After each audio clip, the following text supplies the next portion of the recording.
नमस्कार दोस्तों, आप देख रहे हैं RNI न्यूज। मैं हूं आपके साथ संध्या बिस्ट।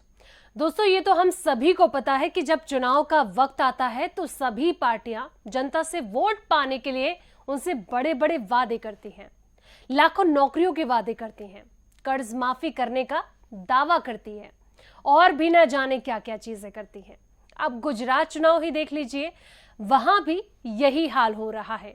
ज्यादातर पार्टियों ने अपना अपना घोषणा पत्र जारी कर दिया है। अब आप ये सोच रहे होंगे कि भला इसमें क्या बड़ी बात है, ये तो हर पार्टी चुनाव के दौरान करती है। लेकिन एक पार्टी के घोषणा पत्र ने तो कांग्रेस और आम आदमी पार्टी की हवा ही निकाल कर रख दी है, जिसने कांग्रेस से दोगुना रोजगार देने का वादा कर दिया है। जी हां, वो कोई और पार्टी नहीं बल्कि बीजेपी की पार्टी है, जिसने अपना घोषणा पत्र जारी कर दिया है। बीजेपी ने गुजरात विधानसभा चुनाव 2022 के लिए गांधीनगर में शनिवार को घोषणा पत्र जारी किया। इस दौरान बीजेपी अध्यक्ष जेपी नड्डा, गुजरात के मुख्यमंत्री भूपेंद्र पटेल और गुजरात भाजपा के अध्यक्ष CR पाटिल भी वहां पर मौजूद रहे। पार्टी ने 5 साल में 20 लाख नौकरियां देने का वादा किया है। इसके अलावा छात्राओं को मुफ्त में इलेक्ट्रिक स्कूटी देने का वादा भी किया गया है। अब जान लेते हैं कि आखिर वो और कौन कौन से बड़े वादे हैं जो बीजेपी ने गुजरात की जनता से कर दिए हैं।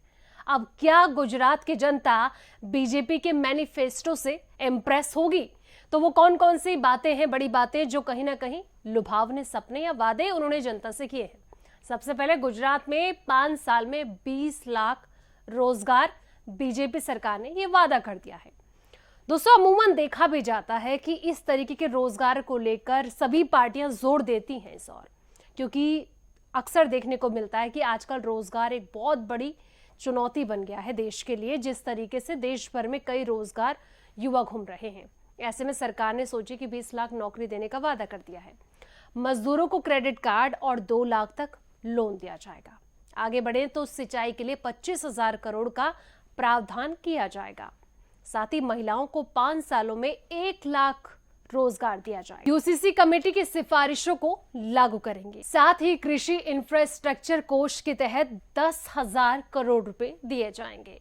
देवभूमि द्वारका कॉरिडोर का निर्माण करेंगे। 20,000 सरकारी स्कूलों के उत्कृष्ट बनाए जाएंगे। यूनिफॉर्म सिविल कोड पर सिफारिश लागू की जाएगी। गौशालाओं के लिए 500 करोड़ रुपए। दोस्तों, तो गुजरात में एम्स जैसे संस्थान बनाने का वादा खुद जेपी नड्डा ने किया है। उन्होंने कहा है कि हमारे यह संकल्प पत्र महज एक डॉक्यूमेंट नहीं है, बीजेपी सरकार जो कहती है वो करके दिखाती है। हम संविधान के अनुसार चलते हैं। मैनिफेस्टो में पार्टी ने गुजरात के 3 सिविल मेडिसिटी और 2 एम्स जैसे संस्थान बनाने का वादा किया है। इसके अलावा दक्षिण गुजरात और सौराष्ट्र में 2 सी फूड पार्क बनाए जाएंगे। जनता की राय के बाद घोषणा पत्र को तैयार किया गया है, ये बात कहना है बीजेपी अध्यक्ष पाटिल का, जहां पर उन्होंने कहा कि घोषणा पत्र तैयार करने के लिए गुजरात के 1 करोड़ से ज्यादा लोगों से हमने राय ली थी। इसके लिए व्हाट्सएप नंबर भी जारी किया था।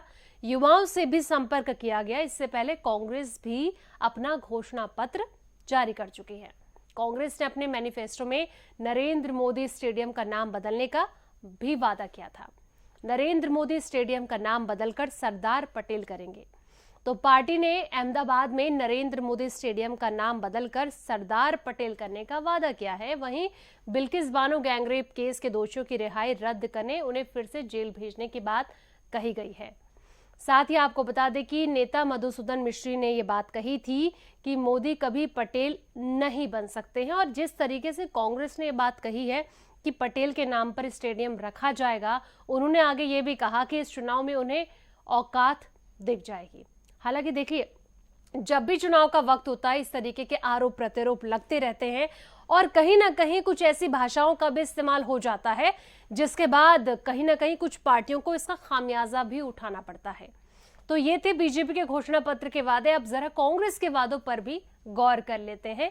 वहीं कांग्रेस की तरफ से राजस्थान के सीएम अशोक गहलोत ने गुजरात चुनाव के लिए कांग्रेस का घोषणा पत्र जारी किया है, जहां घोषणा पत्र 2022 उन्होंने बहुत सारी बातें उस घोषणा पत्र के दौरान कही गई हैं। पार्टी ने हर गुजराती के लिए 10 लाख रुपए तक के मुफ्त इलाज और मुफ्त दवाई के साथ ही 300 यूनिट मुफ्त बिजली, बकाया बिजली बिल माफ करने का वादा किया है। कांग्रेस ने सत्ता में आने पर नरेंद्र मोदी स्टेडियम का नाम बदलकर फिर से सरदार पटेल स्टेडियम करने का वादा किया है। कांग्रेस ने सत्ता में आने पर 10 लाख युवाओं को सरकारी नौकरी देने का वादा करते हुए कहा है कि इनमें महिलाओं को 50% आरक्षण दिया जाएगा। कांग्रेस पार्टी की ओर से जारी जन घोषणा पत्र में सरकारी नौकरियों में कॉन्ट्रैक्ट और आउटसोर्सिंग की व्यवस्था खत्म करने, बेरोजगारों को 3,000 रुपए महीने बेरोजगारी भत्ता देने का भी उन्होंने वादा किया है। तो दोस्तों, जिस तरीके से कहा जा रहा है कि आज बीजेपी ने अपना घोषणा पत्र जारी किया है, यानी कि कांग्रेस ने जो अपना घोषणा पत्र जारी किया था, 10 लाख नौकरी देने का वादा उन्होंने किया था, अब ऐसे में दोगुनी रफ्तार से बीजेपी आगे बढ़ चुकी है। बीजेपी ने साफ तौर पर यह कह दिया है कि 5 साल बीजेपी के वहां पर रहेंगे तो 20 लाख नौकरी दी जाएगी। कांग्रेस ने आगे हालांकि कई ऐसी चीजें हैं जो उन्होंने अपने घोषणा पत्र में कही है। कांग्रेस ने दुग्ध उत्पादकों को 5 रुपए प्रति लीटर सब्सिडी और 500 रुपए में गैस सिलेंडर उपलब्ध कराने का वादा किया है। साथ ही कांग्रेस ने लड़कियों के लिए केजी से पीजी तक मुफ्त शिक्षा का वादा किया है और कहा है कि पार्टी सत्ता में आई तो 3,000 अंग्रेजी माध्यम के सरकारी स्कूल खोले जाएंगे। और भी तमाम चीजें हैं जो कांग्रेस के द्वारा घोषणा पत्र में मेंशन की गई हैं। अब ऐसे में आम आदमी पार्टी कैसे पीछे हो सकती है? केजरीवाल मॉडल तो देश भर में फेमस है।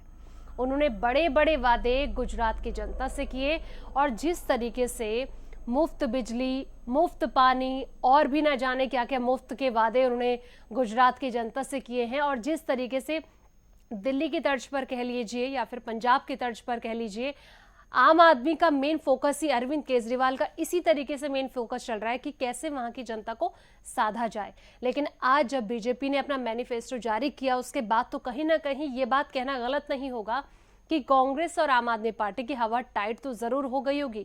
क्योंकि देखिए, एक तरफ राहुल गांधी अपनी भारत जोड़ो यात्रा में व्यस्त हैं, वहीं दूसरी ओर केजरीवाल हालांकि एक के बाद एक रैलियां गुजरात में कर रहे हैं। लेकिन बड़ी बात यह है कि इस बार जो बीजेपी का मिशन है, यानी कि 150 पार सीटें लाने का जो मिशन है, उस पर बीजेपी कितनी कारगर साबित होती है, एक बड़ा सवाल ये हो जाता है।